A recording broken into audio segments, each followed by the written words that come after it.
কোরআনে কারিমে বলা হচ্ছে وَسَخَّرَ لَكُم مَّا فِي السَّمَاوَاتِ وَمَا فِي الْأَرْضِ جَمِيعًا مِّنْهُ إِنَّ فِي ذَلِكَ لَآيَاتٍ لِقَوْمٍ يَتَفَكَّرُونَ। আকাশ ও পৃথিবীতে যা কিছু আছে তা সব কিছুই আল্লাহ রাব্বুল আলামিন মানুষের তো করে দিয়েছেন। যেভাবে পারো সেভাবে তাকে কাজে লাগাও। সমস্ত জিনিসকে আল্লাহ পাক মানুষের অনুগ্রহ করে দিয়েছেন, তার খেদমতের জন্য, তার কাজের জন্য তৈরি করেছেন, মানুষের কাজের জন্য। সাখারা শব্দ দিয়ে বোঝানো হয়েছে সকল বস্তুই মানুষের অনুগত, মানুষ যেন তা দিয়ে তার নিজের কাজ সম্পাদন করতে পারে। অন্য আয়াতে বলা হয়েছে আল্লাহুল্লাযী খালাকাস সামাওয়াতি ওয়াল আরদা ওয়া আনজালা মিনাস সামাই মাআন ফাআখরাজা বিহি মিনাস সামারাতি রিজকান লাকুম ওয়া সাখখারা লাকুমুল ফুলকা লিতাজরি ফিল বাহরি বিআমরিহি ওয়া সাখখারা লাকুমুল আনহার। আল্লাহ রাব্বুল আলামিন তিনি আকাশ সৃষ্টি করেছেন, জমিনকে সৃষ্টি করেছেন এবং আকাশ থেকে পানি বর্ষণ করেছেন, তা দিয়ে ফসল উৎপাদন করেছেন। এই ফসলের পিছনে আল্লাহ পাকের কি বিরাট রহমত কাজ করতেছেন আপনি লক্ষ্য করেন। কাদার ভিতরে, কর্দমুক্ত জমিনের ভেতরে আপনি বীজ বপন করেছেন। কর্দমুক্ত জমিনের ভেতরে বীজ বপন করে বাড়ি গিয়ে আপনি ঘুমিয়ে আছেন। আল্লাহ পাকের রহমত, তার কুদরত, ওই বীজ থেকে পাতা উদ্গত করে দিয়েছেন, শিকড় মাটির ভিতরে চলে গিয়েছে, পাতাগুলি নরম, সবে পাতাগুলি গজিয়েছে, সূর্যের তাপে পাতা মুষড়ে পড়ে গিয়েছে বিকেল বেলায়, সারাদিন সূর্যের প্রখর তাপ লেগেছে। মানুষকে খাওয়াবার জন্য আল্লাহ রাব্বুল আলামিনের কি বিরাট রহমত কাজ করতেছে লক্ষ্য করুন। রাতের বেলায় আল্লাহ পাক শিশির বিন্দু নাজিল করে দেন, কণা কণা শিশির বিন্দু ওই মুষড়ে যাওয়া পাতার উপরে পড়ে গিয়ে সারা রাত এভাবে সুন্দর ঠান্ডা বাতাস আর শিশির বিন্দু যত্ন করে করে মুষড়ে যাওয়া পাতাটিকে সকালবেলা পর্যন্ত তরতাজা, সজীব আর প্রাণবন্ত করে দেন। এরপরে গাছ বড় হলো, তার ভিতরে রব্বুল আলামিন ধান দিলেন, গম দিলেন, এভাবে করে যত্ন করে তার শুরু থেকে শেষ পর্যন্ত প্রত্যেকটি গাছকে খাদ্য ব্যবস্থাকে আল্লাহ রব্বুল আলামিন নিজ যত্নে, নিজ কুদরতে, আপন রহমতে সবগুলিকে লালন পালন করে মানুষের হাতে তুলে দিলেন। মানুষকে আল্লাহ পাক সর্বশ্রেষ্ঠ মর্যাদা দান করেছেন, যার কারণে আল্লাহ পাক বলেছেন ওয়ালাকাদ কাররামনা বানি আদম, আদম সন্তানকে আমি সম্মান দিয়েছি, মর্যাদা দিয়েছি। আর সেই মর্যাদা দেওয়ার কারণে যত খাদ্য তার সামনে পেশ করেছি, আল্লাহ পাক আপন রহমতে সব খাদ্যগুলিকে প্যাকেট করে বান্দাদের সামনে হাজির করে দিয়েছেন। কোনো খোলা খাবার দেওয়া হয়নি, কারণ মানুষ হচ্ছে আল্লাহ পাকের শ্রেষ্ঠ মেহমান, মর্যাদা সম্পন্ন প্রাণী, মর্যাদা সম্পন্ন মেহমান এই মানুষ। তার সামনে কলা দেওয়া হলো কভার করে, প্যাকেট করে। আনারস বলেন, আম বলেন, কাঁঠাল বলেন, যত রকমের ফল আল্লাহ পাক দান করলেন, বেদানা বলেন, আপেল বলেন, সমস্ত ফলগুলিকে, খাবারগুলিকে আল্লাহ পাক প্যাকেট করে করে আপন রহমতে বান্দাদের সামনে হাজির করে দিয়েছেন। তার এত দয়া, তার দয়াই আকাশ থেকে বৃষ্টি হয়, সেই বৃষ্টিতে ফসল ফলে। তার দয়ায়, তার রহমতে তিনি পানি মানুষের আয়ত্তে করে দিয়েছেন। এই পানির উপরে জাহাজ পরিচালনার জন্য আল্লাহ পাক সুযোগ করে দিয়েছেন। জাহাজ পরিচালনা করা হচ্ছে সমুদ্রের ভেতরে মানুষের জন্য। এভাবে করে আল্লাহ পাক সব জিনিসকে তার সুযোগের মধ্যে এনে দিয়েছে। এরপরে আল্লাহ পাক বলছেন ওয়া আতাকুম মিন কুল্লি সালতুমুহু وَإِن تَعُدُّوا نِعْمَةَ اللَّهِ لَا تُحْصُوهَا إِنَّ الْإِنسَانَ لَظَلُومٌ كَفَّارٌ। আল্লাহ পাক বলেন, তোমাদের প্রতি আল্লাহ পাকের দয়া, তার রহমত, তার করুণা এত বেশি, তোমাদের সকল চাহিদা তিনি পূরণ করেছেন, কোনো চাহিদা বাকি রাখেন নাই। আমাদের চাওয়ার আগে আমাদের যা কিছু প্রয়োজন আল্লাহ রাব্বুল আলামিন সব সাপ্লাই করেছেন। জোরে কোন সুবহানাল্লাহ। ওই আল্লাহ পাক বলেন, ওয়া ইন তাউদ্দু নি'মাতাল্লাহি লা তুহসুহা। বান্দারে, আমার নিয়ামত যদি গণনা করো, গুনতে গুনে গুনে গুনে আমার নিয়ামতকে গুনে শেষ করতে পারবা না। এত অসংখ্য নিয়ামত ছড়িয়ে ছিটিয়ে রেখেছি বিশ্ব জুড়ে, সর্বত্র সব জায়গায় আমার করুণার ছোঁয়া তোমার চোখের সামনে পড়বে। আল্লাযী জাআলা লাকুমুল আরদা মাহদা ওয়া জাআলা লাকুম ফিহা সুবুলান লাআল্লাকুম তাহতাদুন।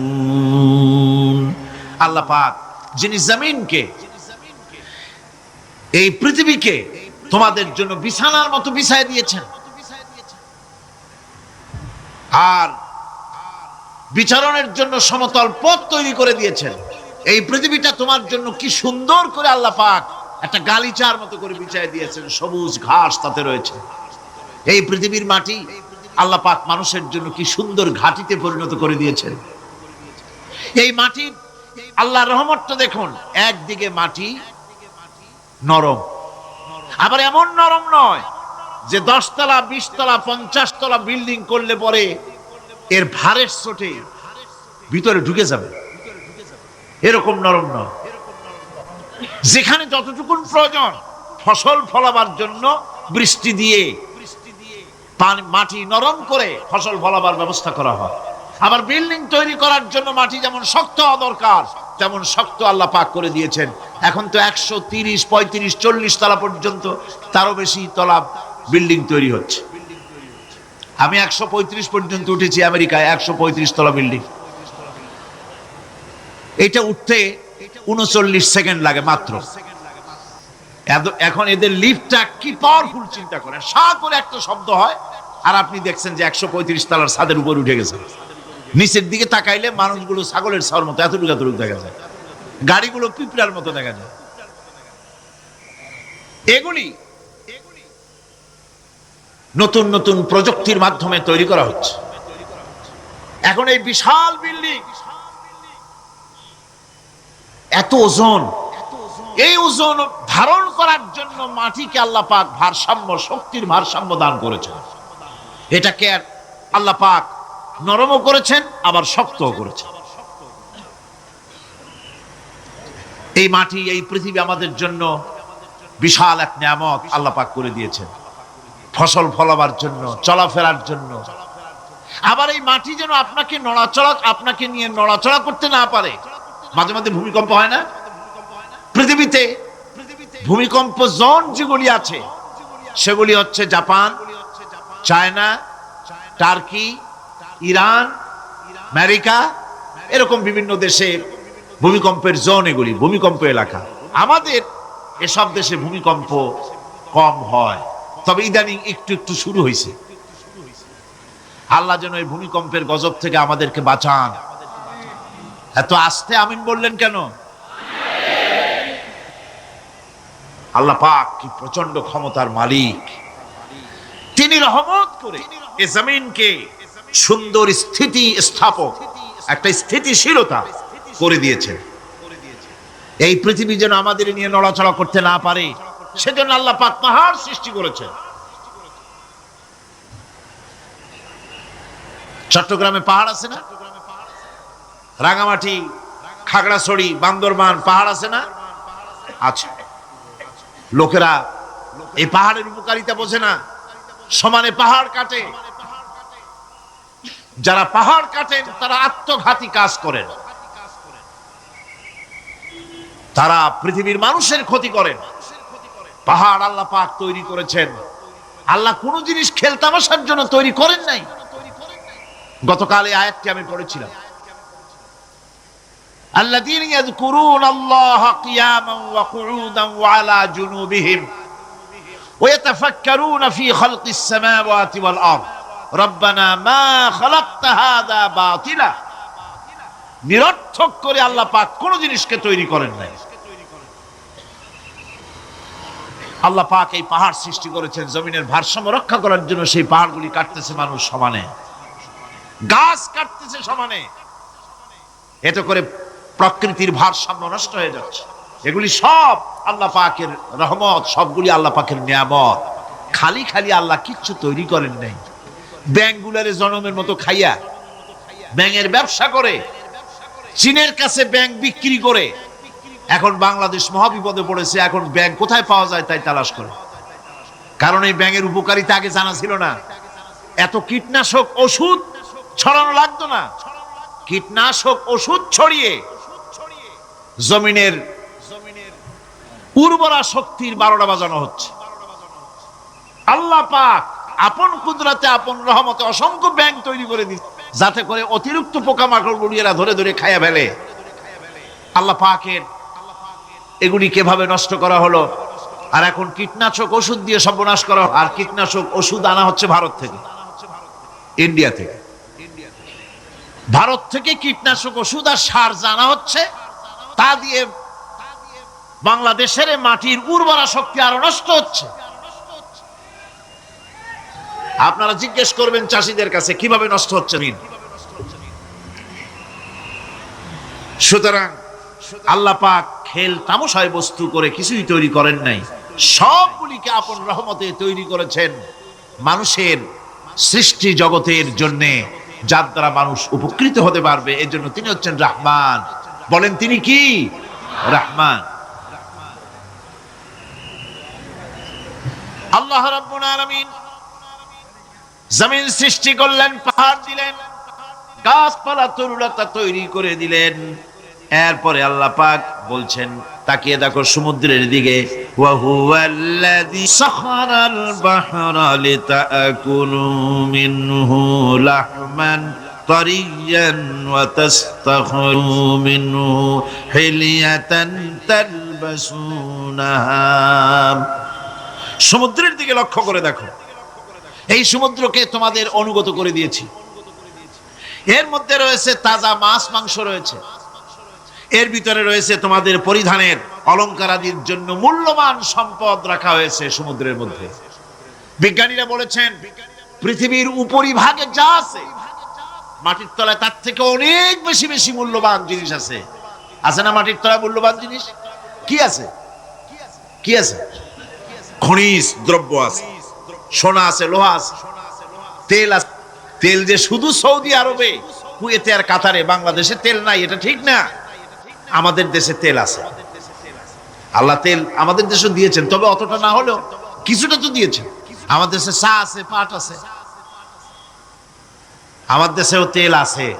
মাঝে মধ্যে তেলের কুয়া সিলেটের হরিপুর থেকে, বাখরাবাদ থেকে, ভোলা থেকে, বিভিন্ন জায়গা থেকে তেলের কুয়া বের করে দেখানো হয়। তেল আছে।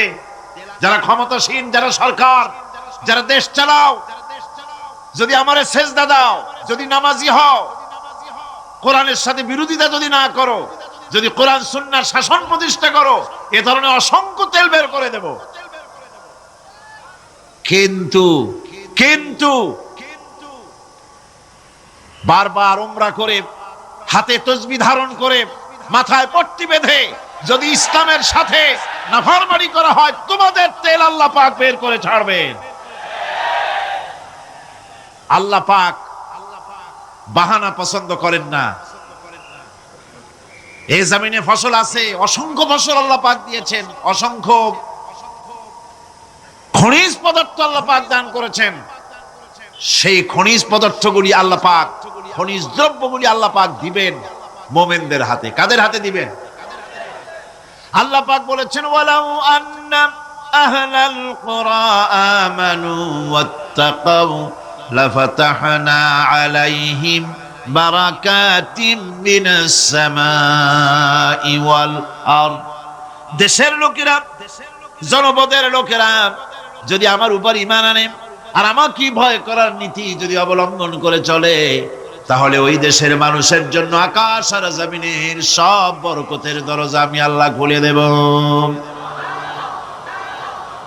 নিয়ামতের অভাব নাই, যথেষ্ট নিয়ামত আল্লাহ পাকের আছে। তাহলে বললাম এই পৃথিবীর উপরিভাগে যত নিয়ামত আছে, পৃথিবীর ভেতরে এর থেকে কম নাই। কত ভিতরে? এই ভিতরে যাওয়ার জন্য একবার একটা চেষ্টা হলো। আমেরিকার ওকলাহামা সিটি, এটি একটি স্টেট। এই স্টেটের পাশে একটা জায়গা বেছে নেওয়া হলো, যে পৃথিবী, তাদের ধারণা ছিল যে মাটি খুঁড়তে খুঁড়তে এর পৃথিবীর অপর পৃষ্ঠে যাওয়ার জন্য একটা আন্ডারগ্রাউন্ড রাস্তা করা যায় নাকি। ছোটবেলায় পড়ছিলাম আমি ভূগোলে একটা বইতে, যে কেউ যদি আমাদের দেশ থেকে এখান থেকে মাটি খোঁড়া আরম্ভ করে, তাহলে মাটি খুঁড়তে খুঁড়তে একদিন না একদিন আমেরিকায় পৌঁছে যাবে। কোনো ভিসা টিসা লাগবে না, VD7 DB7 97 লাগবে না, এমনি যাইতে পারবে। মানুষেরা চেষ্টা করলো মাটি খোঁড়া। মাটি খুঁড়তে খুঁড়তে পৃথিবীতে এটাই ছিল প্রথম এই দুঃসাহসিক পরিকল্পনা। ৬,০০০ ফিট পর্যন্ত মাটি খনন করার পর কোনো কুল কিনারা করতে না পেরে তারা এই দুঃসাহসিক পরিকল্পনা ছেড়ে দিল। কিন্তু গবেষণার শেষ হয়নি। যারা গবেষণা করেছেন তারা গবেষণালব্ধ, তাদের অভিজ্ঞতা তারা লিখেছেন যে পৃথিবীর অন্তত ১৮০ মাইল গভীর পর্যন্ত তাদের একটা আইডিয়া হয়েছে যে পৃথিবীর মাটির নিচে অসংখ্য খনিজ দ্রব্য রয়েছে, অসংখ্য নিয়ামত এই পৃথিবীর মাটির ভিতরে আল্লাহ পাক লুকায় রেখেছেন। ওর তলায় কি আছে বিজ্ঞানীদের মাথায় এখনো ঢোকে নাই। এই পৃথিবীর উপরে যা আছে ভেতরের থেকে আল্লাহ পাক বেশি রেখেছেন। এরপরে সমুদ্রের ভয়াল দৃশ্য দেখলে পরে মানুষের কলিজা ভীত, প্রকম্পিত, সন্ত্রস্ত হয়ে যায়। কথা ঠিক কিনা? যত বড় বাহাদুর হোক, সমুদ্রের ঢেউর মধ্যে যদি পড়ে, বাহাদুরি আর থাকে না। ঠিক কিনা কন? যতই বড় আল্লাহ নাই, কিন্তু সমুদ্রে গেলে আর অসুবিধা হয় না। সমুদ্রের ঢেউয়ের মধ্যে যখন মানুষ পড়ে, আল্লাহ পাক বলেছেন দাল্লা মান তাদউনা ইল্লা ইয়াহু, একমাত্র আল্লাহ ছাড়া সবাই কি ভুলে যায়। আমি দেখেছি সমুদ্রের দরিয়ার ভিতরে ঢেউ যখন শুরু হয়, অমুসলিমরা পর্যন্ত তাদের ভাষায় স্রষ্টাকে যা বলে সে নাম ভুলে গিয়ে সকলের মুখ থেকে বেরোয় আল্লাহ আল্লাহ আল্লাহ, আল্লাহ বাঁচাও।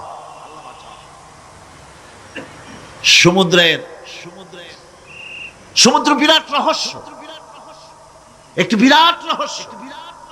বারমুদা ট্রায়াঙ্গলের কথা আপনারা শুনেছেন। বারমুদা ট্রায়াঙ্গলটা কি, এটা এখনো বিজ্ঞানের কাছে স্পষ্ট হয়নি।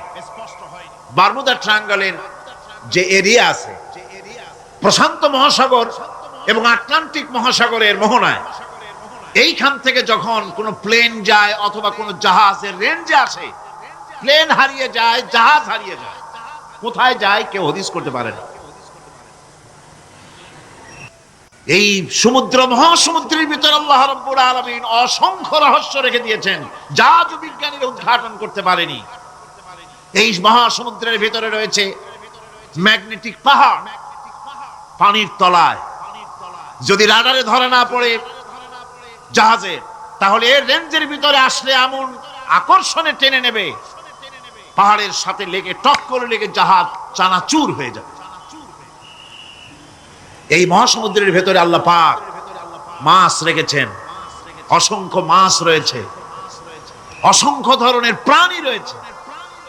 আর তিনি এমন রহমান, প্রত্যেকটি প্রাণীর আবার আত্মরক্ষার জন্য হাতিয়ার তার সাথে সাথে দিয়ে দিয়েছেন। এক প্রকারের মাছ আমি নিজে দেখেছি সি ওয়ার্ল্ডে গিয়ে, এক প্রকারের মাছ আছে, সে যদি আক্রান্ত হয় তাহলে তার পেছনের দরজা থেকে এক প্রকারের লাভা, এক প্রকারের আটা জাতীয় জিনিস ছেড়ে দেয়। ওইটা পানি তড়িৎ গতিতে, আর পানি আশেপাশে পানিগুলি ইলেকট্রিফাইড হয়ে যায়। যে তাকে আক্রমণ করতে আসছে ইলেকট্রিক শক খেয়ে পালানো ছাড়ার পথ থাকে না। আবার আরেক প্রাণী, আরেক প্রকারের মৎস্য আছে যেগুলি আক্রান্ত হলে পরে সে তখন তার মুখ থেকে ব্লু রঙের, গাঢ় কালো রঙের এক প্রকারের কতগুলি লালা বের করে দেয়, তার আশেপাশে একদম কালো অন্ধকার হয়ে যায়, তারা আর কেউ দেখতে পারে না। এভাবে করে প্রত্যেককেই আত্মরক্ষার জন্য আল্লাহ পাক হাতিয়ার দিয়ে দিয়েছেন। সুবহানাল্লাহ বিহামদিহি।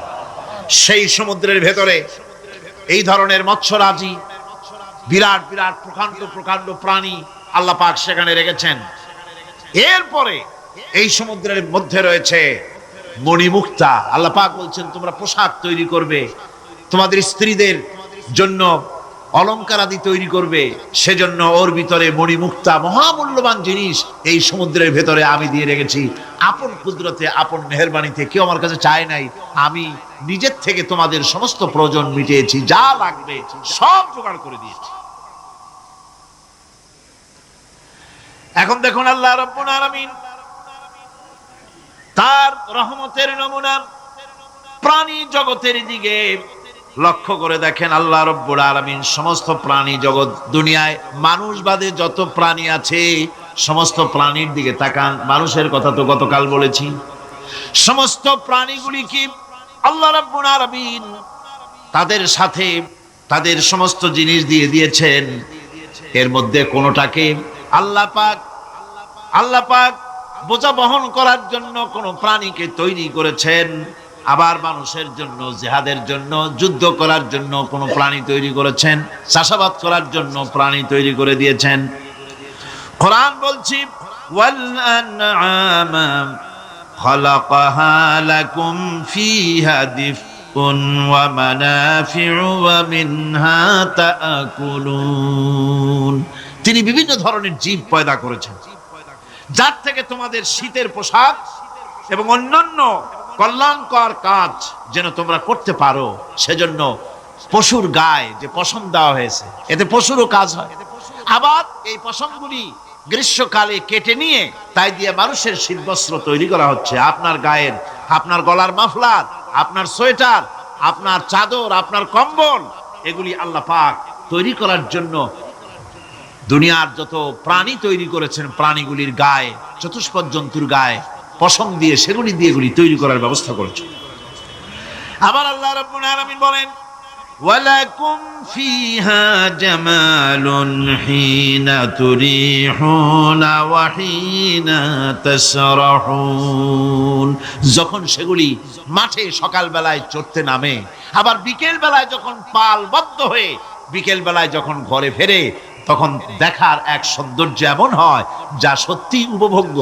লক্ষ্য করে দেখবেন, এগুলি শহরে কম দেখা যায়, গ্রাম্য অঞ্চলে মাঝে মধ্যে যাবেন, সব দিকেই আল্লাহ পাক এভাবে ছড়িয়ে রেখেছেন। এভাবে করে ওয়াতাহমিলু আসকালাকুম ইলা বালাদিন লাম তাকুনু বালিগিহিম ইল্লা বিশাক্কিল আনফুস। আল্লাহ পাক বলেন এভাবে করে আমি জন্তু জীব তৈরি করেছি যারা তোমাদের বোঝাগুলি এক শহর থেকে আরেক শহরে, এক গ্রাম থেকে আরেক গ্রামে বোঝাগুলি বহন করে নিয়ে যায়। এভাবে আমি যদি চতুষ্পদ জন্তু তৈরি না করতাম, তোমরা নিজেরা ঘাড়ে করে, পিঠে করে এ বোঝাগুলি বহন করা বড়ই কষ্টসাধ্য হয়ে যেত। উটের পিঠে করে, গাধার পিঠে করে, গরুর গাড়ি বানায়া, হাতির পিঠে করে, কত বিরাট বিরাট বোঝা, টনকে টন বোঝা এভাবে পশু দিয়ে টেনে নেওয়া হয়। আল্লাহ পাক বলছেন এগুলি আমার রহমত। এরপরে এই পশুর ভিতরে হালাল বস্তু তৈরি করে তোমার খাবারের ব্যবস্থা করেছি। ওয়া ইন্না লাকুম ফিল আনআমি লাইবরা নুসকিকুম মিম্মা ফি বুতুনিহি মিন বাইনি ফারসিন ওয়া দামিন লাবানান খালিসান সাইগান লিশশারিবিন। তোমাদের চতুষ্পদ জন্তুর মধ্যে দেখবে বুদ্ধিমান, দূরদৃষ্টি সম্পর্ক লোক যারা, তাদের জন্য আমি এর মধ্যে নিদর্শন রেখেছি। তোমাদের দুগ্ধবতী গাভীগুলি,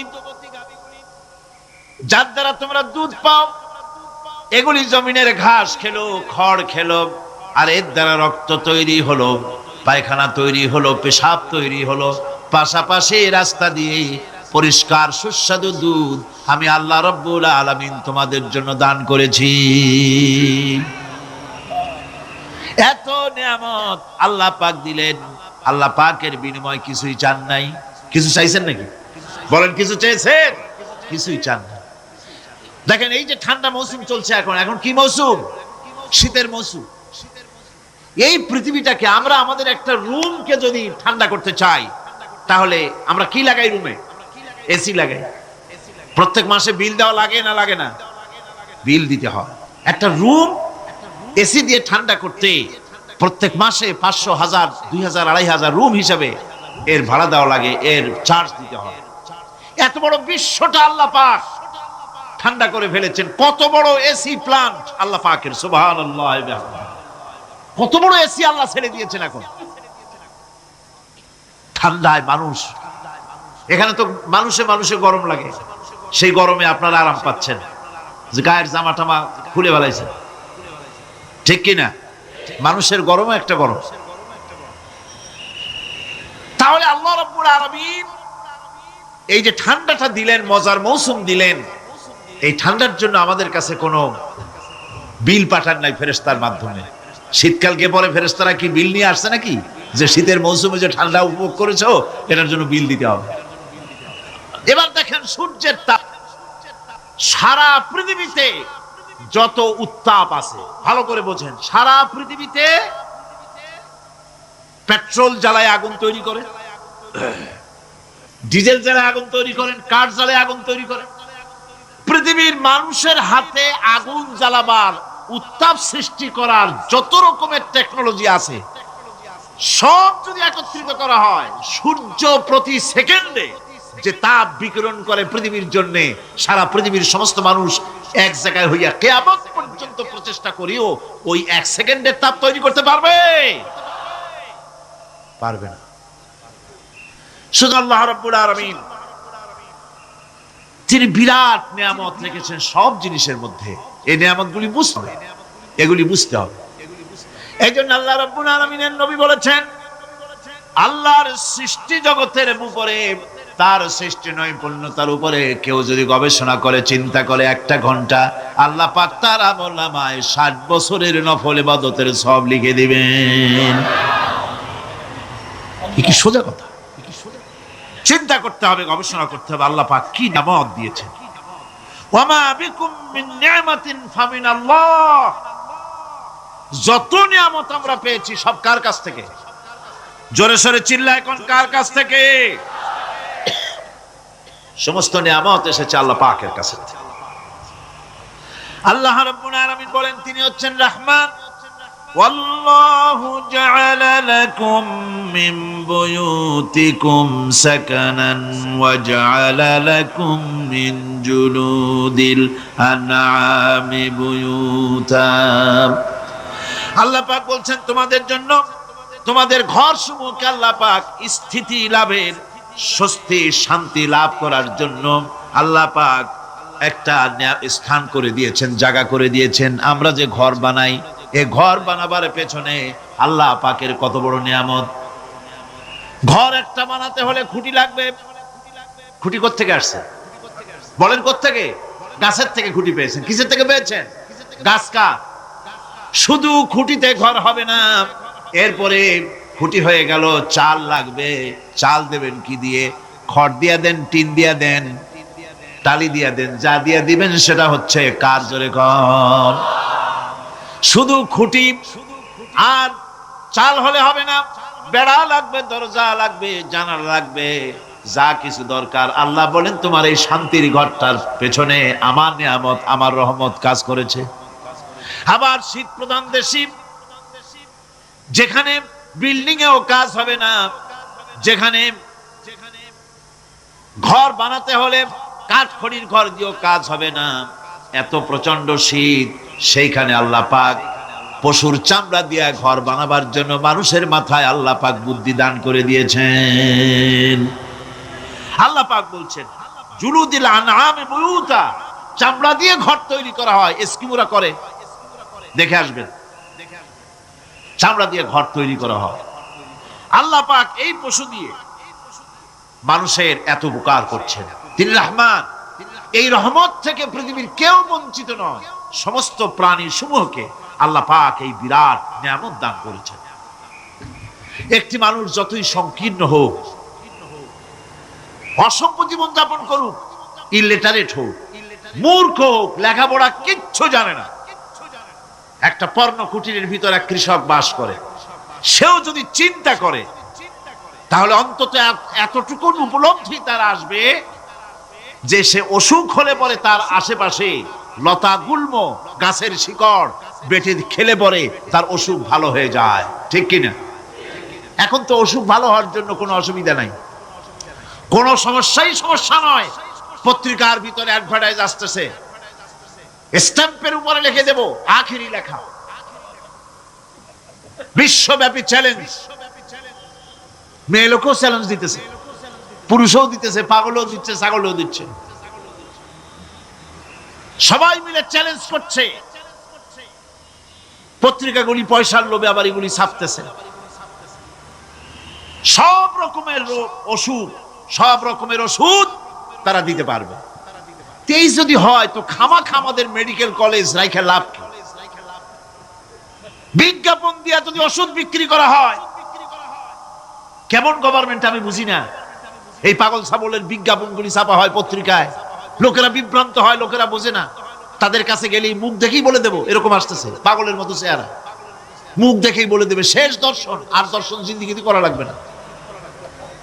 ছোট্ট ছোট্ট পোলাপানো এরকম এক এক জায়গায় হইতেছে। খুলনা জেলার দাকপ এলাকায় একবার শোনা গেল সেখানে ছাগলে পানি পড়ে দেয়, যে যাবে তার রোগ ভালো হবে। কি শিক্ষিত কি অশিক্ষিত সমানে গিয়ে লাইন দিতে লাগলো। ছাগলের বাড়ি, ছাগলের কাছে পানি ধরে, এখন ছাগলের কাছে কিছু ধরলেই তো সে শোকে, শুকতে গেলেই মনে করে যে পড়িয়ে দিছে, দম করে দিছে, আর খাইতেছে। এরপরে ছাগলওয়ালার বাড়ি এক ছাগল দিয়া হাতির মালিক হয়ে গেছে সে, বাড়ি বিল্ডিং টিল্ডিং করে সর্বনাশ। কি আজীব তামাশা, কি আশ্চর্য দেশ। এমন কোন রোগ নাই যে এই সমস্ত পাগল ছাগলের চিকিৎসা ভালো না হবে। এগুলি অ্যাডভার্টাইজ দিয়ে চলছে। আল্লাহ পাক মানুষকে অসুখ দিয়েছেন, অসুখের আবার ওষুধও দিয়েছেন। কারণ আলহামদুলিল্লাহ, লিকুল্লি দাইন দাওয়াও, প্রত্যেকটি রোগের ওষুধ আল্লাহ তৈরি করেছেন। সুবহানাল্লাহ ওয়া বিহামদিহি। কালো জিরা সম্পর্কে রাসূল করিম সাল্লাল্লাহু আলাইহি ওয়াসাল্লাম বলেছেন, হাদিহি হাব্বাতুস সাওদা, এটা হচ্ছে কালো দানা। দাওয়াউন লিকুল্লি দাইন ইল্লা সাম, মৃত্যু ছাড়া সকল রোগের ওষুধ কালো জিরার মধ্যে আছে। আবার মধু সম্পর্কে আল্লাহ পাক বলেছেন, এটি হচ্ছে গোটা পৃথিবীর সমস্ত মানুষের জন্য রোগের প্রতিষেধক। একজন নিরক্ষর মানুষও, যিনি লেখাপড়া কিছুই জানে না, সেই লোকটাও টের পায় অসুখ বিসুখ হলে সে আশেপাশে লতা গুল্ম বেটে তার থেকে তার রোগ নিরাময় করতে পারে। রৌদ্রের দাবানল থেকে বাঁচার জন্য সে গাছের আশ্রয় নিতে পারে। তরুণ গাছ থেকে ফার্নিচার তৈরি করতে পারে। আবার এই গাছ যখন, এই গাছ থেকে সুস্বাদু ফল পেতে পারে, আর এই গাছ যখন বুড়ো হয়ে যায় তখন তার দিয়ে সে ফার্নিচার তৈরি করতে পারে। অসংখ্য নিয়ামত তার চতুর্পাশে ছড়ানো থাকে। একটা নিরক্ষর মূর্খ ব্যক্তিও যদি চিন্তা করে তাহলে আল্লাহর রহমত সম্পর্কে জানতে তার মোটেই কষ্ট হওয়ার কথা নয়।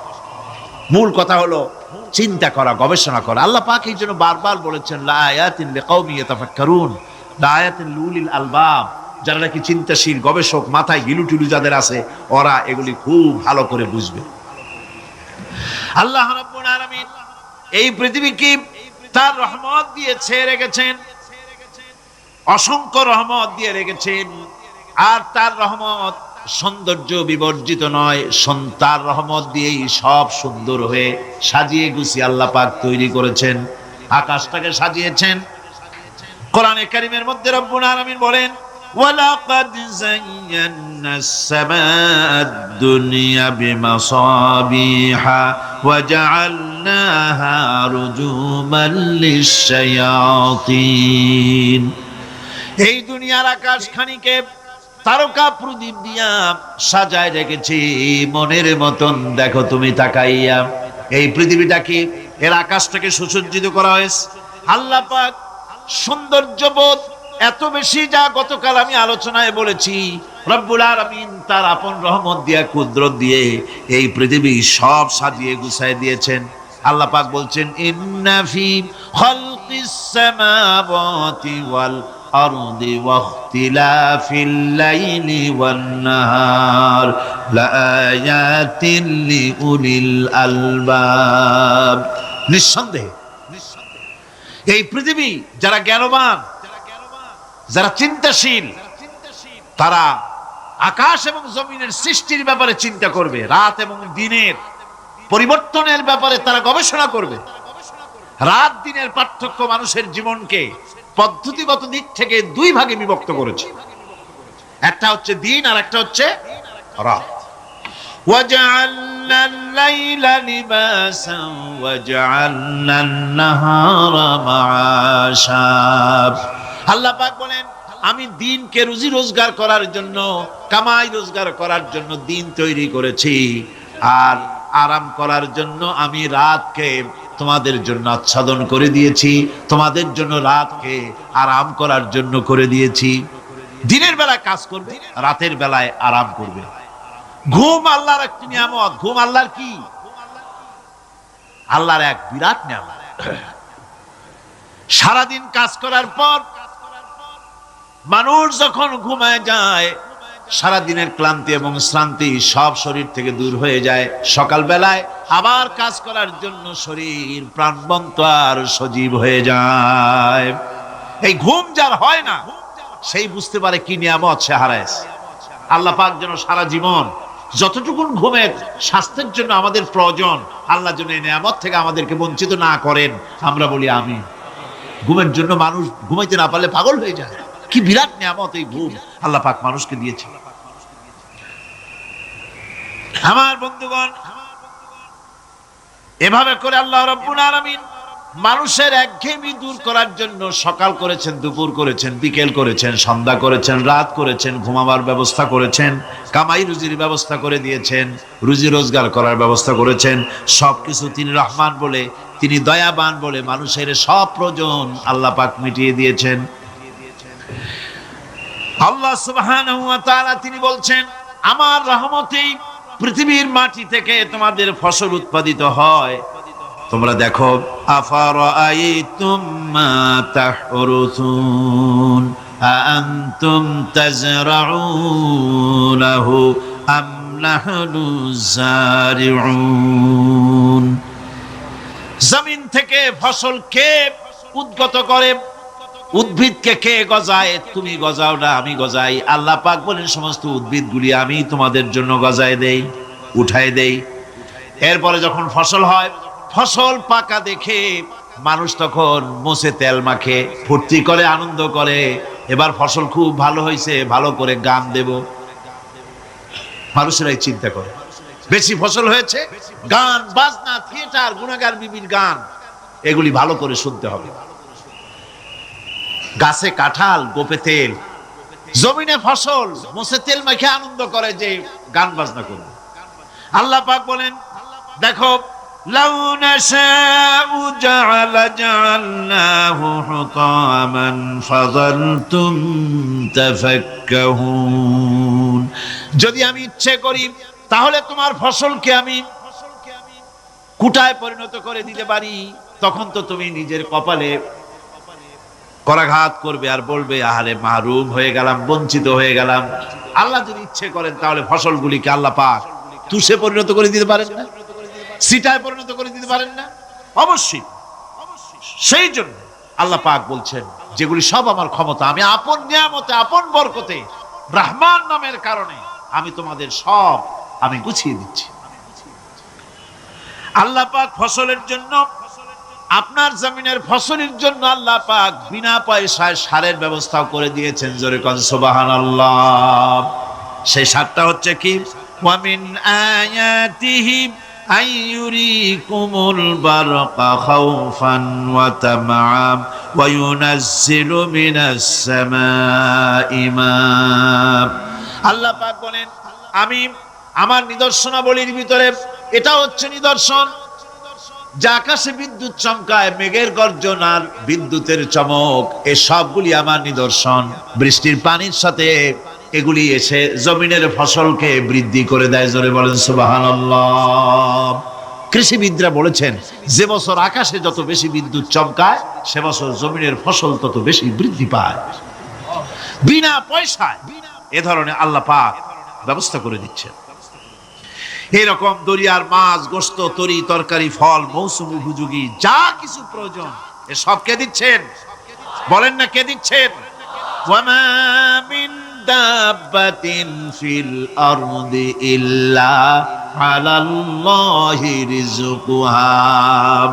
এই পৃথিবীর মুখে এমন কোন বিচরণশীল জীব নাই যে জীবের রিজকের দায়িত্ব আল্লাহ পাক নিজ হাতে গ্রহণ করেন নাই। এবার দেখেন আল্লাহ পাক আরো বলছেন, ওয়াকাইয়্যিম মিন দাব্বাতিন লা তাহমিলু রিজকুহা আল্লাহু ইয়ারযুকুহা ওয়া ইয়্যাকুম। বহুত প্রাণী এমন আছে যে প্রাণীরা রিজেককে সঞ্চয় করে না। আমাদের রিজক তো সঞ্চয় করা আছে, আমাদের ব্যাংকে টাকা আছে, গোলায় ধান আছে, চাউল আছে, আছে কিনা? কম থাকুক বেশি থাকুক আছে তো। কিন্তু পৃথিবীতে এমন বহু প্রাণী আছে যাদের কোনো সঞ্চয় নাই। এই ধরনের অসংখ্য প্রাণীকে আল্লাহ রাব্বুল আলামিন বলেন, এ ধরনের অসংখ্য প্রাণীকে আমি আল্লাহ রাব্বুল আলামিন তাদের খেতে দেই। সকালবেলায় খালি পেট নিয়ে সমস্ত প্রাণীগুলি ঘর থেকে বেরিয়ে যায়, পানি থেকে, গর্ত থেকে, জঙ্গল থেকে সব বেরিয়ে গেল ক্ষুধার্ত পেটে। আবার বিকাল বেলা পর্যন্ত সারাদিন তাদের আহার জোগাড় করে তাদের পেট ভরাইয়া সবগুলিকে আপন আপন গৃহের মধ্যে আমি আল্লাহ ফিরায় দেই। সেই জন্য আল্লাহ পাক বলছেন, ইয়া আইয়ুহান নাসু যকুরু নি'মাতাল্লাহি আলাইকুম হাল মিন খালিকিন গায়রুল্লাহ يرزقكم من السماء والأرض لا إله إلا هو فأنا تؤفكون। হে মানব সকল, স্মরণ করো আল্লাহ পাকের সেই নিয়ামতের কথা, যে নিয়ামত ওই আল্লাহ ছাড়া কে আছে? তোমাকে আকাশ থেকে রিজকের ব্যবস্থা করেন, যিনি তোমাকে খাওয়ার দাওয়ার ব্যবস্থা করেন, তিনি ছাড়া কেউ নাই এই পৃথিবীর বুকে, আকাশে এবং জমিনে। তিনি এক এবং একক। ওয়া ইলাহুকুম ইলাহুন ওয়াহিদ লা ইলাহা ইল্লা হুয়ার রাহমানুর রহিম। তিনি হচ্ছেন তোমাদের ইলাহ, তিনি এক, তিনি একক। সুতরাং তিনি হচ্ছেন পরম দাতা এবং বিশেষ নিয়ামত যিনি দেন, পরম দাতা এবং দয়ালু। কোরআনে কারিমে যখনই আমরা বলেছি আলহামদুলিল্লাহি রাব্বিল আলামিন, আল্লাহ পাক খুশি হয়েছে। প্রশ্ন হয়েছে তার কি আরো কোন গুণ আছে? জবাবে বলেছি আর রহমানির রহিম, তিনি পরম দাতা, তিনি দয়ালু। সুবহানাল্লাহ, তিনি রহিম। পরকালে কিয়ামতের ভয়াবহ দিনে বান্দার জন্য তিনি রহিম হবেন। দুনিয়ায় বারিত মুক্ত হস্তে সকলকে দিচ্ছেন, আর কিয়ামতের দিন আল্লাহ পাক রহিম হবেন তার বান্দাদের জন্য। কোরআন বলছে তিনি হচ্ছেন রহমত, মানুষের জন্য তিনি রহমত দেন। তার দয়া অফুরন্ত, এত দয়া যে তিনি যদি প্রত্যেক কথায় কথায় আমাদেরকে শাস্তি দিতেন তাহলে আমাদের বাঁচার কোনো পথ ছিল না। ঠিক কিনা কন?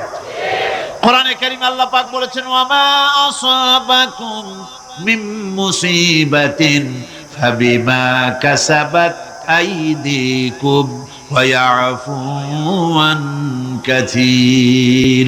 তোমাদের উপরে যত বিপদ আসে সমস্ত বিপদগুলি তোমাদের হাতের কামাই করা, নিজেদের রোজগার করা, তোমাদের নিজের হাতের কামাই করা, ওই হাতের কামাই করার কারণে সেগুলির জন্য যে আযাব হওয়া উচিত ছিল আমি অনেকগুলি ক্ষমা করে দেই, সব তোমাদের হাতের কামাইয়ের জন্যই বিপদ হয়, আর অনেকগুলি তো আমি ক্ষমা করে দেই। কথায় কথায় যদি প্রত্যেকটা ব্যাপারেই শাস্তি দিতাম তাহলে পৃথিবীতে শ্বাস ফেলার সময় তোমরা পেতে না। আল্লাহ পাক হচ্ছেন সেজন্য রহমান, আর তিনি রহিম। কিয়ামতের দিনের জন্য এই পৃথিবীতে মানুষ গুনাহ করা স্বাভাবিক, কিনা কর, সব মানুষই গুনাহ করে। এই গুনাহগার যত বড় গুনাহগার হোক না কেন, গুনাহগার যখন তওবা করে, তওবার অনুভূতি যখন আসে এবং সে যখন অনুশোচনা করে, তখন তার অপরিসীম দয়া সেই অনুশোচনাকে কবুল করে নেয়। অনুশোচনার এক বিন্দু অশ্রু গুনাহগারের অনাচারের সমস্ত দাগ মুছায় দেয়, মনে হয় যেন তার আমল নামায় কোনো দাগই ছিল না। সুবহানাল্লাহ। এই জন্য বলা হয়েছে তাইবু মিনাজ যামবি কামান লা যামবা লাহু। গুনাহ থেকে যে তওবা করে মনে হবে তার সে কোনো গুনাহই করেই নাই, আমার বন্ধুগণ, আল্লাহ পাক কেমন রহিম। এই পৃথিবীতে মানুষ যত অপরাধ করে সেই অপরাধ বাপের সাথে করুক, মায়ের সাথে করুক, ওস্তাদের সাথে করুক, পীরের সাথে করুক, অপরাধ করলে পরে কেউ বলে না যে কাছে আয় ক্ষমা করে দেই। কেউ বলে নাকি? কেউ বলে না। আল্লাহ পাক কেমন রহমান, এমন রহিম। বান্দা যখন গুনাহ করে আল্লাহ পাক গুনাহগারদেরকে ডাকেন, চুরি করেছিস, গুনাহ করেছিস, মদ খেয়েছিস, জিনা করেছিস, জুয়া খেলেছিস, হত্যা করেছিস, কুফরি করেছিস, শিরক করেছিস, যত রকমের পাপ করিস না কেন, ফিরে আয়, চোখের পানি ফেল, আমি আল্লাহ রব্বুল আলামিন মাফ করে দেব। কোরআনে কারীম বলছে ইল্লা মান তাবা ওয়া আমানা ওয়া আমিলা আমালান সালিহান ফাউলাইকা ইউবাদদিলুল্লাহু সাইয়্যাতিহিম হাসানাতিন ওয়া কানাল্লাহু গফুরার রহিমা। কিন্তু যে ব্যক্তি তওবা করেছে এবং ঈমান এনে পরবর্তীকালে ভালো কাজ করেছে, তাদের মন্দ কাজগুলি আল্লাহ পাক ভালো কাজ দিয়ে বদলায় দিবেন। এত বড় একটা কথা শুনে সুবহানাল্লাহ মুখ থেকে বের হলো না? গুনাহগার যত গুনাহ করেছে সে যদি তওবা করে, ওই সব গুনাহ যদি না করে, তার সাইয়্যাতগুলি আল্লাহ পাক হাসানাত দিয়ে বদলায় দিবেন। মানুষেরা চুরি করে, ডাকাতি করে, জিনা ব্যভিচার করে, যা কিছুই করে থানায় ধরা পড়ে। থানায় ধরা পড়লে তারপরে তার বিরুদ্ধে চার্জশিট হলো, এরপরে তার জেল হলো, ছাড়া পেল, আবার অন্যায় করলো, আবার ধরা পড়ল, যতবার জেল হলো ততবার ছাড়া পেল, কিন্তু থানায় দাগী আসামিদের খাতায়, চোরের খাতায়, ডাকাতের খাতায় নামটা তার মোছা হয় না, থানায় নামটা থেকেই যায়। কিন্তু আল্লাহ রাব্বুল আলামিন এমন এক বিচারক, এমন রহমান, এমন রহিম। মানুষ যদি গুনাহ করে, যত বড় গুনাহ করুক, এই গুনার পরে সে যদি অনুশোচনা করে, তওবা পড়ে, গুনাহ থেকে যদি ফিরে থাকে, আর যদি সেই গুনাহ না করে, আল্লাহ পাক বলেন শুধু মাফ করি না, গুনার খাতায় যে নামটা ছিল নামটাও আমি আল্লাহ মুছে ফেলে দেই। এই হচ্ছে রহমান, এই হচ্ছে রহিম, এই হচ্ছে তার অফুরন্ত দয়া, যে দয়ার কোনো শেষ নেই। কোরআনে কারীম বলছে قل يا عبادي الذين أسرفوا على أنفسهم لا تقنطوا من رحمة الله। হে আমার ওই সব বান্দাগণ যারা নাকি পাপাচার করে অশ্লীলতার মধ্যে নিমজ্জিত হয়ে নিজেদের জীবনকে নষ্ট করেছে, তোমার অনাচার যত কঠিন হোক, যত বেশি হোক, আমার রহমত থেকে নিরাশ হয় না। সুবহানাল্লাহ। আমার রহমত থেকে নিরাশ হয় না, যত বড় পাপ করে থাকো আমার রহমত থেকে নিরাশ হয় না। ইন্নাল্লাহা ইয়াগফিরুয যুনুবা জামিআ ইন্নাহু হুয়াল গফুরুর রহিম। যদি তওবার মতো তওবা করতে পারো, যদি চোখের পানি দিয়া আল্লাহ পাককে রাজি করাইতে পারো, আল্লাহ পাক বলেন বান্দা যদি তওবা করে, খাঁটি যদি তওবা করে, জীবনে ওই সব গুনাহ যদি আর না করে, আল্লাহ পাক বলেন জিন্দেগীর সকল গুনাহ আমি রব্বুল আলামিন মাফ করে দেব।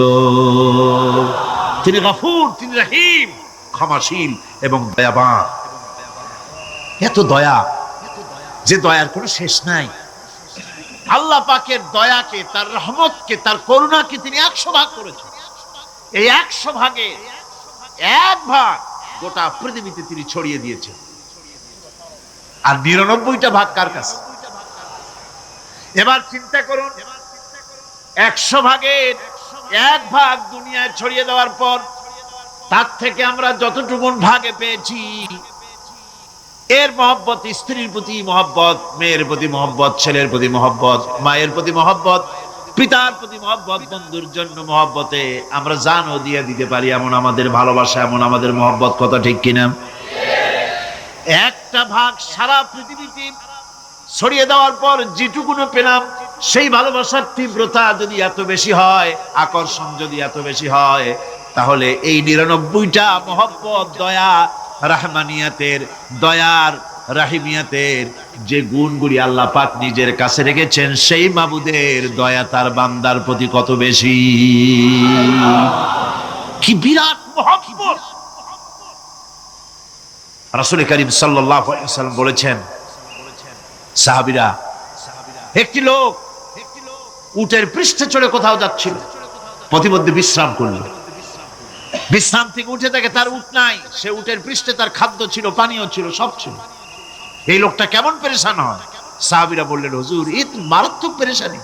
উটের মরুভূমির জাহাজ, উট হারায় গেছে, তার খাদ্য হারাইছে, পানি গেছে, সব শেষে তো মরা ছাড়া পথ নাই। দারুণ উৎকণ্ঠিত হবে লোকটা। হুজুর বলেন, এই লোকটি পেরেশান হয়ে আছে। এমন সময় দেখতে পেল তার সেই উট তার খাদ্য আর পানীয় নিয়ে তার কাছে ফিরে এসেছে। বলো কেমন খুশি হয়? সাহাবীরা বলেন, হুজুর, এর থেকে এই লোকটির খুশির আর কিছু থাকতে পারে না।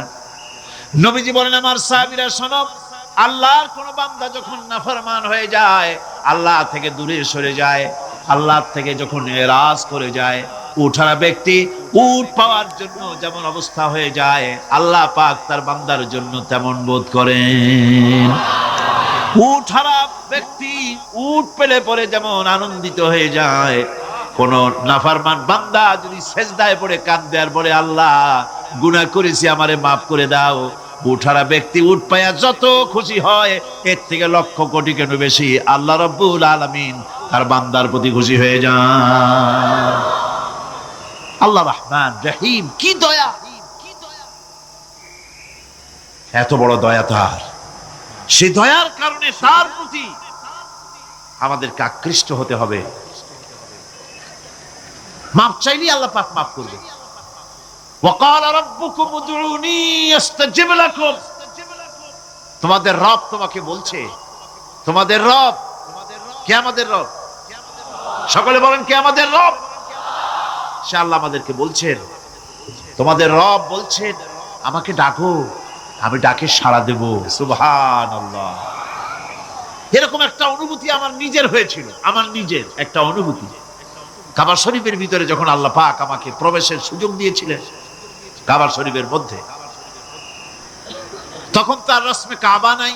কাবার ভেতরে ঢুকলে তখন চতুর্দিক কিবলা, চতুর্দিকে ফিরে দুরাকাত না করে নামাজ পড়লাম। সেজদা দেওয়ার সুযোগ হলো, সেজদায় পড়ে এমন কান্না শুরু হলো, দম আটকে যাওয়ার মতো, শুধু কাঁপতেই থাকলো। আধা ঘন্টা চলে গেল সেজদার ভেতরে। এরপরে আমার চিন্তা হলো, হুশ হলো যে আমি এতক্ষণ এখানে সেজদায় পড়ে আছি, আরো তো মেহমান এর মধ্যে ঢুকবে। কিছু রাষ্ট্রীয় মেহমান ছিল, দুনিয়ার বিভিন্ন দেশ থেকে তারা দাওয়াত দিয়েছিল। তো সেই মেহমানরা ঢুকতে পারবে না, এর মধ্যে 18-20 জনের বেশি লোক ধরে না। তা আমি অন্যের হক বোধহয় নষ্ট করছি, এই অনুভূতি না আসলে আমি কতক্ষণ সেজদায় পড়ে থাকতাম আল্লাহই জানে। আমি যখন সেজদা থেকে মাথা তুললাম, দরজার দিকে যখন তাকিয়েছি, ঠিক আমার চোখটা গিয়ে পড়লো দরজার সেই অংশে যেখানে লেখা আছে ওয়াকালা রাব্বুকুম উদউনি আস্তাজিব লাকুম। আমি আবার ফুফায় কাল্লাম, আল্লাহ আমি আমার দায়িত্ব পালন করেছি, আমি তো আমার রবকে ডেকেছি। আয় আল্লাহ, তোমার গোলামের কথা তুমি শোনো, এটা আল্লাহর ওয়াদা। বান্দা কান, আমার কাছে চোখের পানি ফেল। রাসূল করিম সাল্লাল্লাহু আলাইহি সাল্লাম বলেছেন, আল্লাহ পাকের দরবারে দুইটা ফোঁটা বেশি কবুল, বেশি মঞ্জুর, বেশি প্রিয়।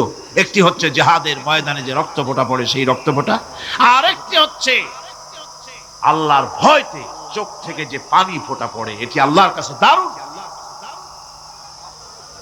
গুনার কারণে কলবের ভিতরে কলব জং আলুদা হয়ে গিয়েছে, গুনার কারণে কলব তো নষ্ট হয়ে গিয়েছে, জং পড়ে গেছে। জং বোঝেন না? বোঝেন না? হ্যাঁ, মরিচা। মরিচা জং হচ্ছে মরিচা, লোহায় মরিচা পড়ে। গুনাহ করতে করতে কলবের মধ্যে মরিচা পড়ে যায়।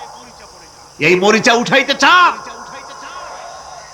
মরিচা যদি ওঠে, কোরআন শুনবেন মজা লাগবে, গান শুনলে গা জ্বলে উঠবে, ওয়াজ শুনবেন, হাদিস শুনবেন, ভালো লাগবে, অন্য আজে বাজে কথা পছন্দ হবে না। আমার ভাইরা, হযরত ইব্রাহিম আলাইহিস সালামের কথা আল্লাহ পাক কোরআনে কারিমে বলছেন, সবর কারে কয়, দেখো শেখো সবর কারে কয়। আল্লাহ পাক বললেন, ইব্রাহিম তোমার বিবি আর তোমার নবজাতক এই সন্তানকে রেখে আসো মক্কা নগরীতে।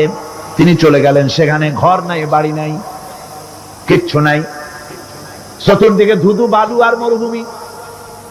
হযরতে হাজরা বলছেন, ইব্রাহিম সামান্য পানি আর খাবার দিয়া আমার সন্তান শুদ্ধ এখানে রেখে যেতেছো, আমি কি অপরাধ করেছি?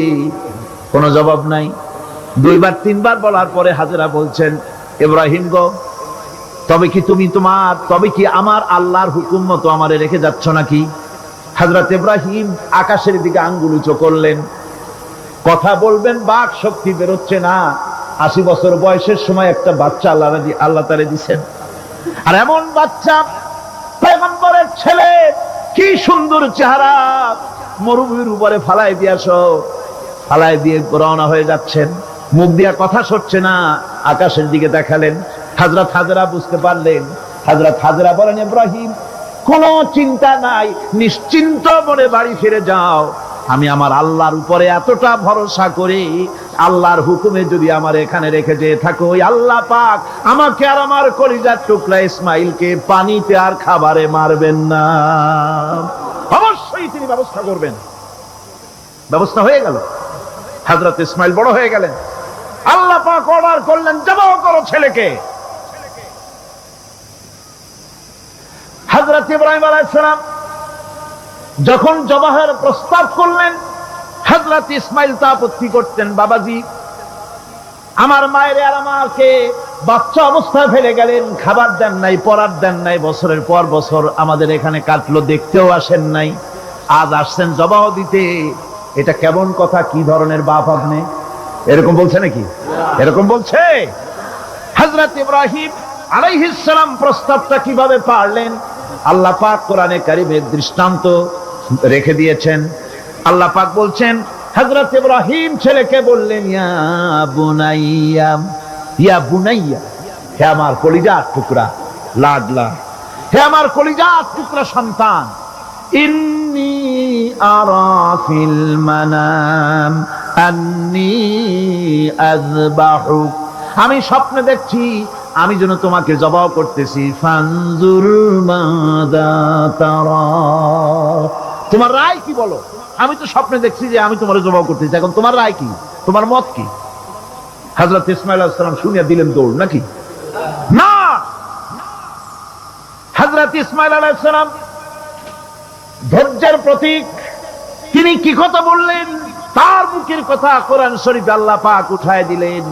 হযরত ইসমাঈল বললেন, ইয়া আবাতি ফাআল মা তু'মারু সাতাজিদুনি ইনশাআল্লাহু মিনাস সাবিরিন, হে আমার পিতা, আপনি যে ব্যাপারে আদিষ্ট হয়েছেন আপনি তা পালন করুন, অবশ্যই আমাকে ধৈর্যধারীদের মধ্যে পাওয়া যাবে না। সুবহানাল্লাহ।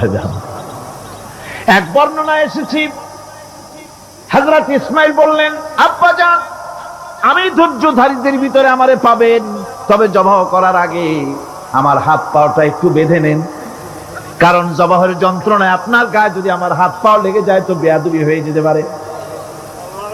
আর আমি মরে আমার জবাহ হয়ে যাওয়ার পর আমার রক্ত মাখা জামাটা নিয়া আমার মা হাজেরারে দিবেন, কারণ তাকে মা বলবার মতো আর তো কেউ নাই।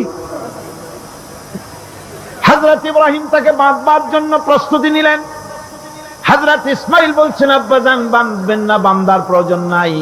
বলে কেন? একবার বাঁধতে বললে আবার তুমি নিষেধ করছো কেন? ছেলে বলছেন, আব্বাজান বাঁধবো না এই জন্যে, হয়তো কিয়ামতেই প্রশ্ন উঠতে পারে যে আল্লাহর হুকুমে রাজি ছিল না বলে হাত পা বাঁধা জবাহ করছে। আমি এই সুযোগ দিব না, আপনি জবাহ করেন, আমি এতটুকু নড়াচড়া করব না। ধৈর্যের চরম প্রতীক হযরতে ইসমাইল আলাইহিস সালাম দেখাই দিয়েছেন ধৈর্য কারে কয়। মহান আল্লাহ রাব্বুল আলামিনের নির্দেশে ইব্রাহিম আলাইহিস সালাম তার সন্তান ও স্ত্রীকে দূর আরবে রেখে আসেন। এখন আমরা শুনব সেই মহান আত্মত্যাগের কাহিনী। বলছেন বিশ্ববরেণ্য মুফাসসিরে কোরআন আল্লামা দেলাওয়ার হোসাইন সাঈদী। শুনতে এখানে ভালো হয়ে যাচ্ছে, বাড়ি নাই, ঘর নাই, আমি কোথায় থাকবো, কোথায় আশ্রয় নেব, কে আমার খাইতে দেবে? তুমি আমার উপর রাগ করছো, কেন ফেলে যাচ্ছ? জবাব নেই। আবার বললেন, কেন ফেলে যাচ্ছ? ইব্রাহিমের তো বুক ফেটে যাচ্ছে, বলতে পারতেছেন না, বুক ফেটে যাচ্ছে। সন্তান স্ত্রী এভাবে ফেলে যাচ্ছে, মুখটা মলিন। হযরত হাজরার হুঁশ এলো। হযরত হাজরা বুঝলেন ইব্রাহিম সাধারণ মানুষ নন, তিনি আল্লাহর নবী, আর নবীরা আল্লাহর হুকুম ছাড়া কাজ করেন না। প্রশ্ন করলেন, ইব্রাহিম তুমি যে আমার এখানে রেখে যাচ্ছ, এটা কি আল্লাহর হুকুম? হযরত ইব্রাহিম বলছেন, অবশ্যই অবশ্যই। আর কিছু বলতে পারলেন না, উপরে আঙ্গুল টোছা করলেন, আমার আল্লাহর হুকুম, তাই তোমার রেখে গেলাম। হযরত হাজরা বলেন, ইব্রাহিম মনে কোনো কষ্ট নিও না, কোনো চিন্তা করো না, তুমি নিরাপদে নিশ্চিন্তে বাড়ি চলে যাও, আমিও কোনো চিন্তা করব না, কারণ আল্লাহর হুকুমে যখন তুমি এখানে রেখে যেতেছ, আমি আমার আল্লাহর উপর এত বিশ্বাস করি যে আমার রব্বুল আলামিন তিনি যখন আমাকে মরুভূমিতে আমার বাচ্চা সুদ্ধা ফেলাই দিতে বলেছেন, আমার আল্লাহ এমন মেহেরবান যে আমার এই কলিজার টুকরা সন্তান আর আমারে না খাওয়াই আল্লাহ মারবে না।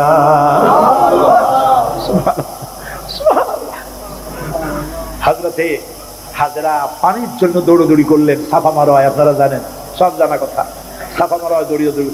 এই যে পানির জন্য হাজরা দৌড়াইলেন, আল্লাহর কাছে খুব নাপছন্দ হয়েছে নাকি?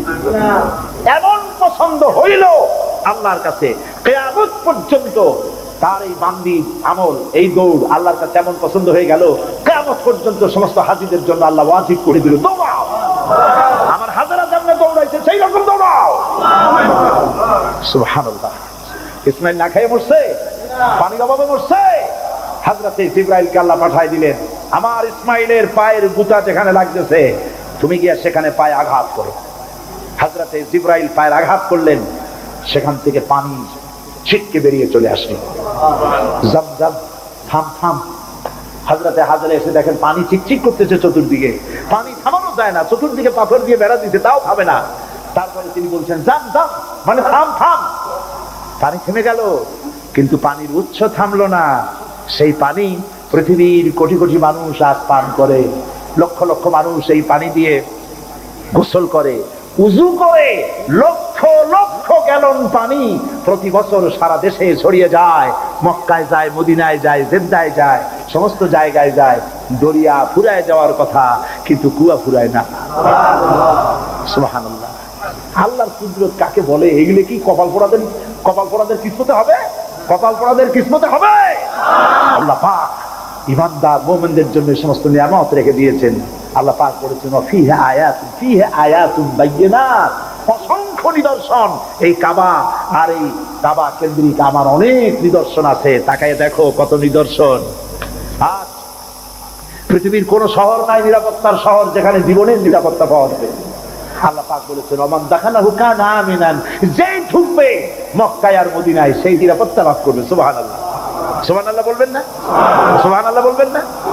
আমার বন্ধুগণ, এরই বলে সারেন্ডার করা।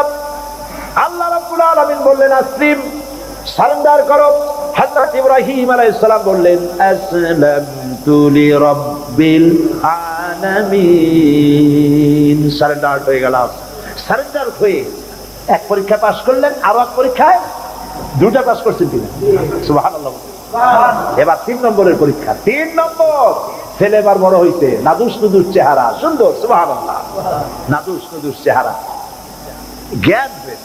এবার যাও ছেলেকে জবাব করো, সুবহানাল্লাহ।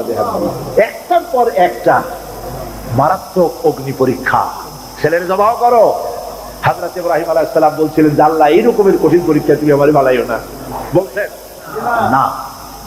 আমার মা বোনেরা, আমার ভাইয়েরা লক্ষ্য করেন, হযরত ইব্রাহিম ছেলেকে প্রশ্ন করলেন, তারে বললেন পরিষ্কার, আল্লাহ আমাকে অর্ডার করেছেন, ইন্নী আরা ফিল মানাম আন্নী আযবাহুক, আমি স্বপ্নে দেখেছি আমি তোমাকে জবাব করতেছি, বলো তোমার অভিমত কি? ফানজুর মাযা তারা, বলো তোমার অভিমত কি? হযরত ইসমাইল বলতে পারতেন, আব্বা আপনি আমার বাবা, আমার মায়ের শুদ্ধ করে ভালাই দিয়ে গেছেন, বছরের পর বছর খাবার দেন নাই, পরার দেন নাই, খোঁজ খবর নেন নাই, আজকে কোন অধিকারে আপনি আমাকে জবাব করতে এসেছেন? বলতে পারতেন না? তিনি কি তা বলেছেন? না। এর নাম মুসলমান। চিল্লায় বলেন সুবহানাল্লাহ। এর নাম মুসলমান। আল্লাহর হুকুমের সামনে মাথা নত করে দাও। হযরত ইসমাইল কি জবাব দিলেন? হযরত ইসমাইল বললেন, ইয়া আবাতি ফাআল মা তুমারু সাতাজিদুনি ইনশাআল্লাহু মিনাস সাবিরিন। হে পিতা, আপনি স্বপ্নে যে ব্যাপারে আদিষ্ট হয়েছেন, দেখেন ছোট্ট মানুষ কিন্তু তিনি কথা বললেন না যে আপনি স্বপ্নে যা দেখছেন তাই করেন। তিনি বললেন কি, আপনি স্বপ্নে যে ব্যাপারে আদিষ্ট হয়েছেন আপনি তা পালন করুন। ছেলের এই জ্ঞান হয়েছে, আমার আব্বা আল্লাহর পয়গম্বর, আর পয়গম্বরেরা নিজের ইচ্ছায় কিছুই করে না, আল্লাহর হুকুম। আপনি আমাকে ধৈর্যধারীদের মধ্যে পেয়ে যাবেন, আমাকে ধৈর্যধারী পাবেন। আমি ছটফট করবো না, দৌড় দেবো না। তবে আমার আব্বা 3টা কাজ করেন। জবাব করার সময় আমার হাত পা বাঁধেন, যাতে করে জবাহের বেদনায়, যন্ত্রণায় আমার হাত পা আপনার গায়ে লাগলে আমার বেয়াদবি হয়ে যেতে পারে। হাত পা বাঁধবেন। 2 নম্বরে আপনার চোখটা বাঁধবেন ভালো করে, যাতে করে আমার গর্দান দেখলে এখানে ছুরি চালাইতে আপনার কষ্ট হইতে পারে, হাতটা শিথিল হয়ে যেতে পারে। বাপের কাছে ছেলের গর্দান বড় প্রিয়। বাপ তার ছেলেকে কাছে রেখে তার গর্দানের উপরে চুমা খায়, তার কপালে চুমা খায়। আপনার চোখটা বাঁধিয়ে নিন, তাহলে কষ্ট কম হবে। আর 3 নম্বরে আর একটা দাবি আছে। 3 নম্বরে আর একটা দাবি হলো, আমার মা হাজেরা, জনম দুঃখিনী মা, আমার কোন সন্তান তার নাই, মা বলে ডাকবার মতো, আমাকে জবাব করার পরে আমার রক্ত মাখা জামাটা আমার মায়ের দিয়া দিবেন, আর বলবেন যেন কান্দাকাটি না করে, কিয়ামতের দিন আল্লাহর দরবারে মায়ের সাথে আমার দেখা হয়ে যাবে। হযরত ইব্রাহিম ছেলের হাত পা বাঁধলেন, নিজের চোখ বেঁধেছেন। আল্লাহর আকাশের ফেরেশতারা তাকায় দেখতেছেন, কি সাংঘাতিক পরীক্ষা। এত বড় পরীক্ষা পৃথিবীর কোন মানুষকে আল্লাহ রাব্বুল আলামিন করেন নাই। কি কঠিন পরীক্ষা! নিজের ছেলের গলায় ছুরি চালানো বাপের পক্ষে কি সম্ভব? হযরত ইব্রাহিম আলাইহিস সালাম কোরআনে কারীমের মধ্যে রব্বুল আলামিন সুন্দর করে বলেছেন, ফালাম্মা আসলামা ওয়া তাল্লাহু লিল জাবিন। বাপ বেটা দুজনে রাজি হয়েছে, ছেলেটারে কাট করিয়া ছুরি ধরছে, ছুরি চালানো শুরু হয়ে গেছে। আল্লাহর ইচ্ছা যে ইসমাইল জবাব হয়ে যায়, আল্লাহর ইচ্ছা পরীক্ষা করা। আর ইব্রাহিম আলাইহিস সালাম পরীক্ষার রেজাল্ট জানেন না, ঠিক কিনা? ছেলে জবাব হবে কি হবে না এটা কি জানা আছে? তার জানা আছে জবাব হবেই। শক্তভাবে ছুরি চালাচ্ছেন, কাটে না, গলা কাটে না। এরপরে আল্লাহ রাব্বুল আলামিন, আকাশের ফেরেশতারা কাঁদতেছে এই দৃশ্য দেখে, আল্লাহ পাক দুম্বার ব্যবস্থা করে দিলেন। দুম্বা ইসমাইলকে, হযরত ইব্রাহিমের তো চোখ বান্ধা, ইসমাইল আলাইহিস সালামকে সরাইয়া দুম্বার সামনে দিয়েছে, দুম্বা জবাব হয়ে গেছে। সুবহানাল্লাহ। আল্লাহ রাব্বুল আলামিন হযরত ইব্রাহিমকে শোনায় দিলেন, وناديناه أن يا إبراهيم قد صدقت الرؤيا إنا كذلك نجزي المحسنين। আমি ইব্রাহিমকে ডেকে বললাম, ইব্রাহিম তুমি তোমার স্বপ্নকে বাস্তবে রূপ দিয়েছো, আর আমি এইভাবে করে মুহসিনিনদেরকে পুরস্কৃত করে থাকি। সালামুন আলা ইব্রাহিম, ইব্রাহিমের উপরে আল্লাহর শান্তি নাজিল হোক। কিয়ামত পর্যন্ত পৃথিবীর কোটি কোটি মুসলমানেরা নামাজের মধ্যে ইব্রাহিম আলাইহিস সালামের জন্য দোয়া করবে। সুবহানাল্লাহ। দোয়া করেন না আপনারা? কোন সময়? দরুদের দরুদ। কিয়ামত পর্যন্ত দোয়া করো তোমার নেতা, তোমার জাতির পিতা। মুসলমান কারে বলে? এর নাম মুসলমান। মদের ব্যবসা ছাড়তে পারবেন না, জুয়া ছাড়তে পারবেন না, সুদ ছাড়তে পারবেন না, আবার দাবি করবেন আপনি মুসলমান। মুসলমান হওয়া যাবে না, আল্লাহর কসম মুসলমান হওয়া যাবে না। মুনাফিক মুনাফিক মুনাফিক। মুসলমান হতে হলে আল্লাহর হুকুমের সামনে মাথা নত করতে হবে। যা তিনি বলেছেন সব মানতে হবে। মিথ্যা ছেড়ে দিতে হবে, ওজনে কম দেওয়া যাবে না, খাদ্যে ভেজাল দেওয়া যাবে না, নিজের স্ত্রীকে নিজের মেয়েকে বেপরদা করা যাবে না, বৈশাখী মেলার নামে নিজেদের মেয়েগুলিকে সৌন্দর্য প্রদর্শনী করে মানুষের সামনে বের করা যাবে না। এর নাম ইসলাম। এর নাম কি? এই ধরনের মুসলমান হইতে পারবো আমরা? হইতে পারবো? এই ধরনের মুসলমান হইতে রাজি আছি? কারা কারা রাজি?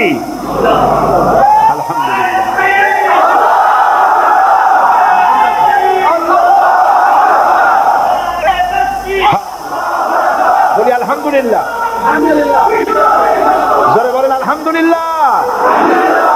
এইরকম মুসলমান হতে হবে যে আমার চেহারা করতে হবে আল্লাহ যেভাবে হুকুম করেছেন, রাসূল যেভাবে করেছেন।